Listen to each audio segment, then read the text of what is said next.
ABP Éditions présente Sun Tzu, l'art de la guerre, lu par Geoffrey Laure. Bonne écoute.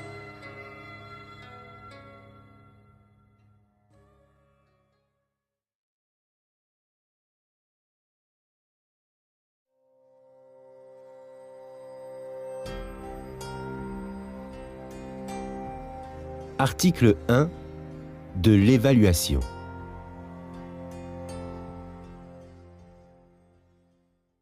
Sun Tzu dit « La guerre revêt une importance cruciale pour l'État. Elle constitue un domaine où se joue la vie et la mort, car le sort de l'Empire en dépend. Il est impératif de bien le régler.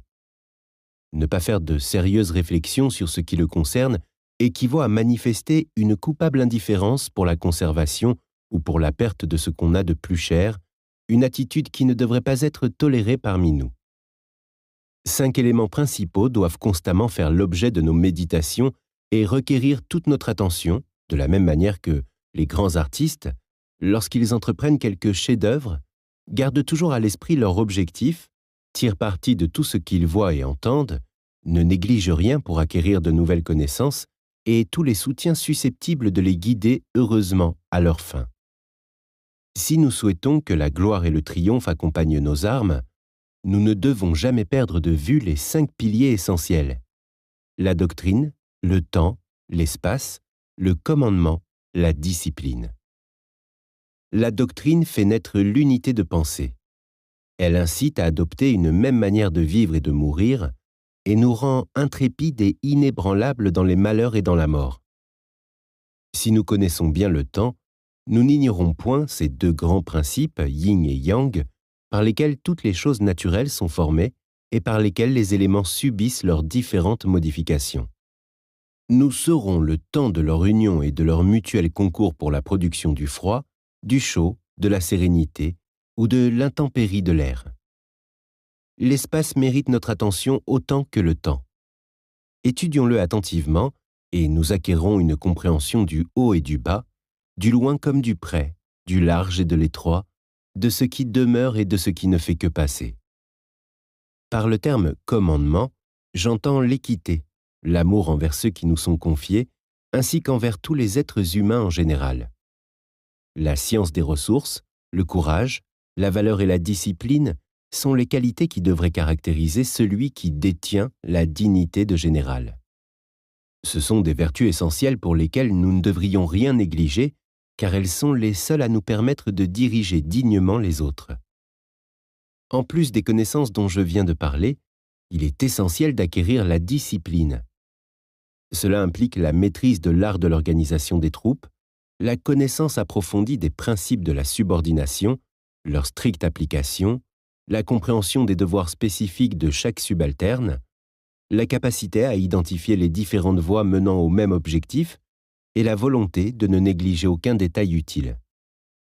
L'ensemble de ces éléments constitue un système de discipline dont la connaissance pratique ne doit en aucun cas échapper à la sagacité et à l'attention d'un général. Le choix du prince vous a placé à la tête des armées et vous construisez les bases de votre science militaire sur les 5 principes que je viens d'établir. La victoire suivra invariablement vos pas. En revanche, si par ignorance ou arrogance, vous choisissez de les négliger ou de les rejeter, vous ne rencontrerez que des défaites honteuses. Les connaissances que je viens de partager vous permettront de distinguer parmi les dirigeants du monde celui qui possède le plus de sagesse et de vertu. Vous reconnaîtrez les grands généraux qui peuvent se trouver dans les différents royaumes, vous permettant ainsi de prédire assez sûrement lequel des 2 adversaires doit l'emporter. Et si vous devez vous engager vous-même dans la bataille, vous pourrez rationnellement espérer la victoire.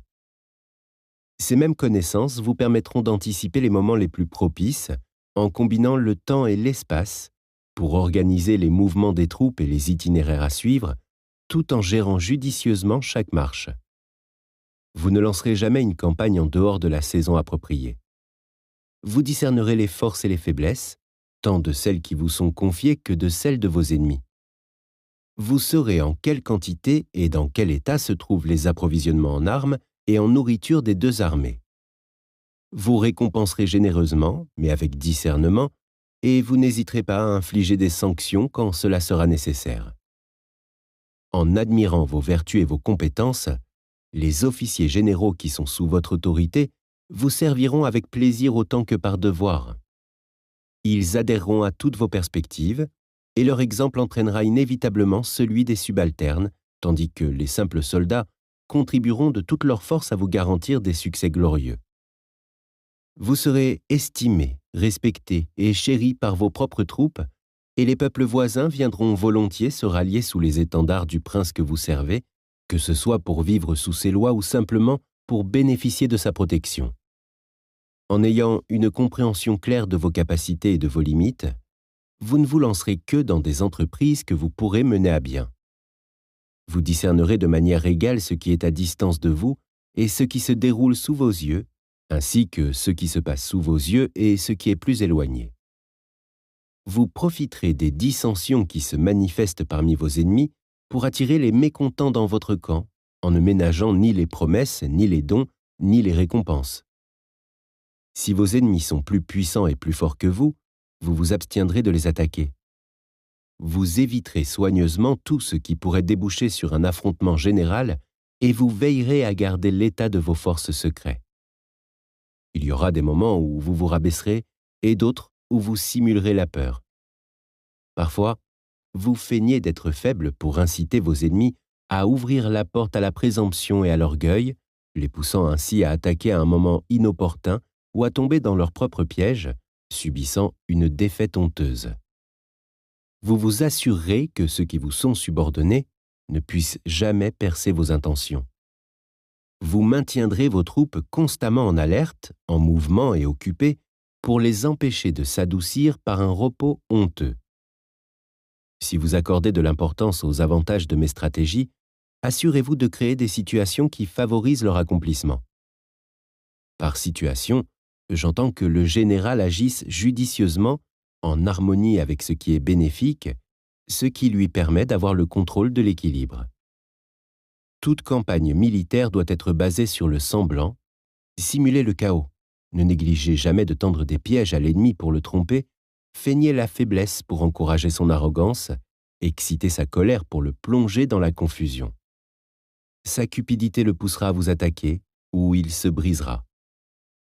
Préparez-vous rapidement lorsque vos adversaires se regroupent et évitez les endroits où ils sont puissants. Plongez l'adversaire dans des épreuves inextricables et prolongez son épuisement en maintenant vos distances. Assurez-vous de renforcer vos alliances à l'extérieur et de consolider vos positions à l'intérieur grâce à une politique de soldats paysans.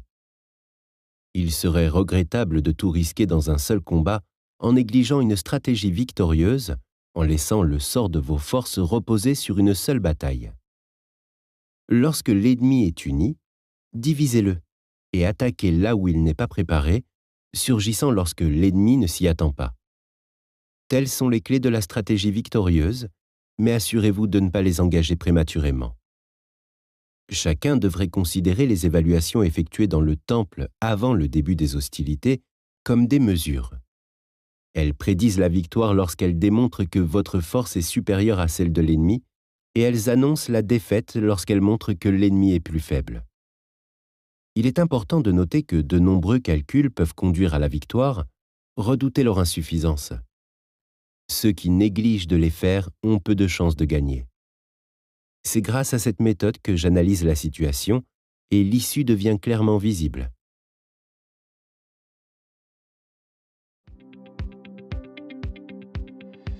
N'oubliez pas de vous abonner à la chaîne pour ne pas manquer les nouveaux livres et participer au tirage au sort de cadeaux intéressants.